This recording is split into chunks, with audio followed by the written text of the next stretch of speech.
uma polêmica muito grande em cima da religiosidade, porque você, como disse, temente a Deus, crê muito em Deus, Uhum.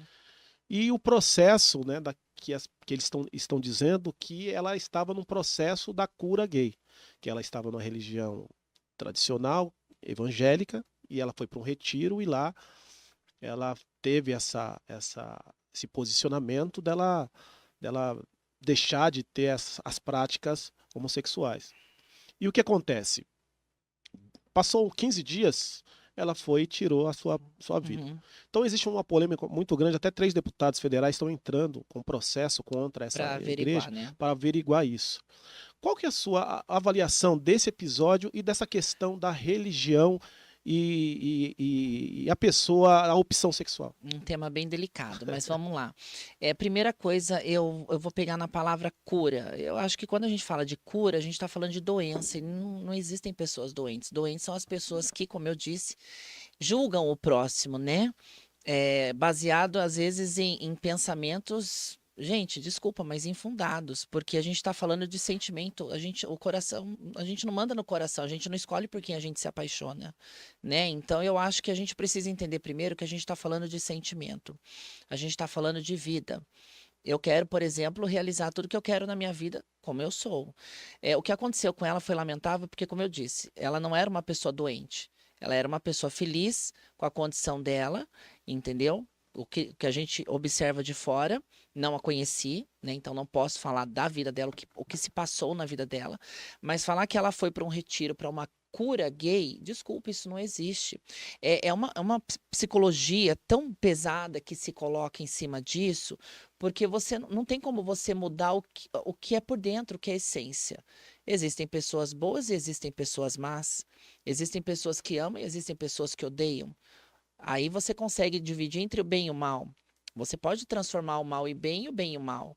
Mas você não pode mudar a essência da pessoa. A mesma coisa, sexo. Sexo é prazer. Você sentir prazer por alguém está errado? Não. É o que eu falo, igual a questão do casamento gay, que estão querendo proibir o casamento Isso, tá no Congresso. homoafetivo. Ah, mas tem que proibir. Ué, é só você não Não casar. ficar. Exato. Né? Tem tanto casado que sai com trans, que sai com gay, que sai com. E é casado com mulher, mulher que faz. Existe. Mas isso está escondido. A pessoa está escolhendo o caminho da felicidade dela. Se você já escolheu o seu, então por que você está querendo impedir o outro de ser feliz? Então, eu acho que precisa, sim, ser feito uma avaliação em cima de como está sendo usado, porque muitas pessoas usam a palavra de Deus em vão, desculpa, para poder incitar muitas vezes ódio. Você pode ver que nas igrejas mais se fala do inimigo do que de Deus, porque tudo é o diabo. Mas e o Deus? Cadê o Deus? Porque o Deus que eu conheço, o Deus que eu conheci e o Deus que eu converso todos os dias é o Deus de amor. É aquele que manda você amar o seu próximo como a ti É mesmo. isso aí. Cadê essa prática exercida? Verdade. Então, já errou a hora que você está apontando o dedo, porque tem gente que vai para a igreja, mas já sai de lá metendo o dedo em todo mundo. A Já boca tá sai de lá pecando ali. cozinhando, já pecou. Então, você vai na igreja fazer o quê? Fingir para Deus que você está ali adorando, para você virar as costas, cometer pecado e voltar para lá pedir perdão de novo? Quando que você vai evoluir como pessoa? É, Essas práticas de cura de uma coisa que não é doença, que já foi comprovado que não é doença, desculpa, isso mexe com a pessoa de uma tal forma que é o que eu disse, você às vezes tem um histórico por trás dessa pessoa que você não faz nem ideia do que ela passou, do que ela viveu, mexe com a mente dela, aí ela começa a se debater em questionamentos internos que talvez dentro dela está resolvido, mas para a sociedade não. Então, como que eu vou me encaixar Lidar com ali isso. e dar com Então, isso? por exemplo, ela vai lá no retiro e lá, abre aspas, é feita uma cura gay e ela acredita que foi feito. Aí ela Uma sai cura daquele que retiro que não não é. existe. Exato. E ela sai de lá, volta pro seu convívio. E aí, quando ela chega na casa dela, no apartamento dela, as emoções continuam as mesmas. E ela não consegue lidar com aquilo. Peraí, eu fui Não, curada ou não fui? Por que não. eu tô vivendo esse Aí dilema? fica aquilo, não, porque tá errado, eu não posso. Começa a autocobrança. Não, eu não posso, tô errada. A pessoa começa a se sentir mal pra caramba. Tem gente que se sente suja, se sente, sei lá. É surreal o que passa na cabeça de uma pessoa. Eu acho que assim, cada um tem o direito de escolher ser Com certeza. quem é, É isso aí. se apresentar como quer. E, como eu disse, a gente não manda no coração.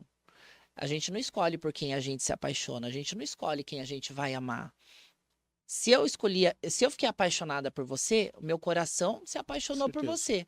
Vai de você retribuir ou não. Verdade. Aí você não é obrigado. É a mesma coisa a questão do casamento. Você não é obrigado a casar com alguém do mesmo sexo. Deixa o coleguinha ser feliz. Qual que é o problema? Onde está o problema em ser feliz, em constituir sua família? Todo mundo quer ter um lar, uma família, um filho. Se as pessoas homoafetivas não podem, por exemplo, ter filhos, elas adotam os filhos que muitos heterossexuais jogam e abandonam nas ruas. Então, peraí, você fala de um ponto, mas esquece de olhar do outro lado. Fala-se de uma promiscuidade, de uma sigla, onde no carnaval e muitas vezes fora da época, muitos héteros também são promíscuos. Então, a gente está falando de uma coisa que não faz sentido, porque como que você verdade. vai falar de uma coisa se você também faz errado por aqui? Eu acho que esse negócio de cura gay não existe, é coisa inventada.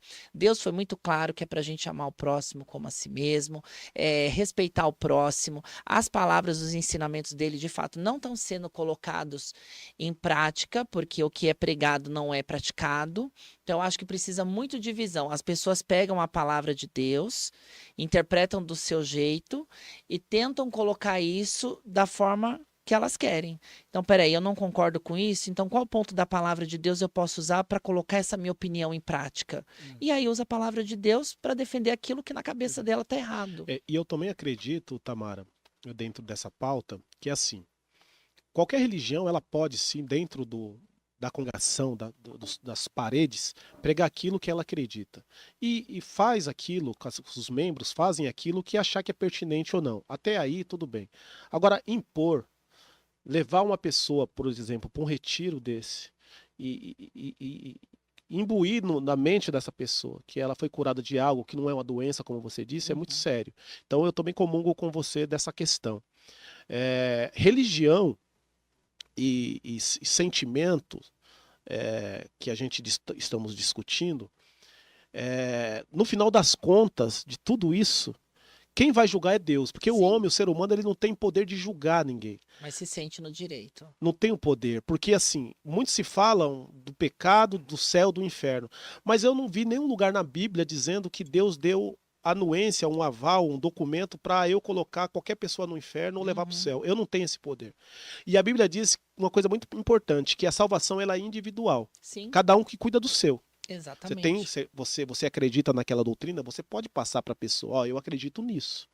Isso para mim é bom. Se servir para você, legal.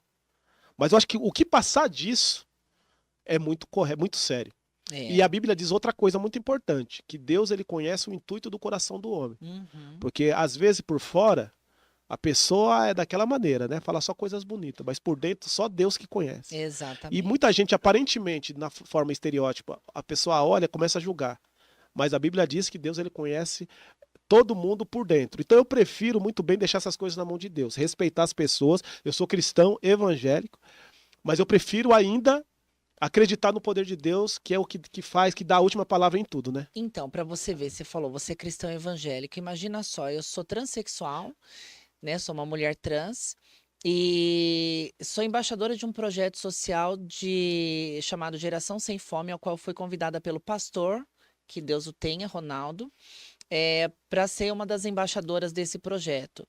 Eu lembro até hoje, quando eu fui, todos os irmãos lá reunidos num salão, fazendo uma homenagem para o lançamento do projeto, e do nada eu sentada, eles fazendo uma homenagem para mim no telão. Então, assim, para você ver como a gente fala de religião, mas isso vai muito da maneira como as pessoas veem. É isso aí. Eu falo assim, se a gente for puxar desde a raiz do mundo, desde o primeiro humano, desde a criação, não existia religião. Claro. Na minha concepção, Jesus minha Cristo ideia, não era cristão. não, eu falo que Deus nem Jesus criou religião. A religião, se eu Veio estiver deles. errada, né, gente, meu ponto de vista, vocês podem pensar de outra forma, mas o homem criou as religiões porque cada um entende e interpreta a palavra de Deus de uma forma diferente. Claro. Então, eu acho que por isso que houve esse leque de opções de religião, mas que ela seja interpretada da melhor maneira. Eu vejo como os donos da palavra, né, os pastores, os padres, enfim, que eles preguem o que precisa, que é o amor, que é o respeito, e não entrar lá para usar a palavra de Deus para destilar ódio, Verdade. para querer fazer uma lavagem cerebral numa pessoa para chegar a esse ponto da pessoa tirar a própria vida. Porque o amor, ele abarca tudo, né? Ele cobre tudo. Então, Uhum. assim, se a primeira, se o ponto fundamental dessas religiões fossem, de fato, o amor, nós não estaríamos nem aqui De discutindo essas jeito coisas. nenhum, exato.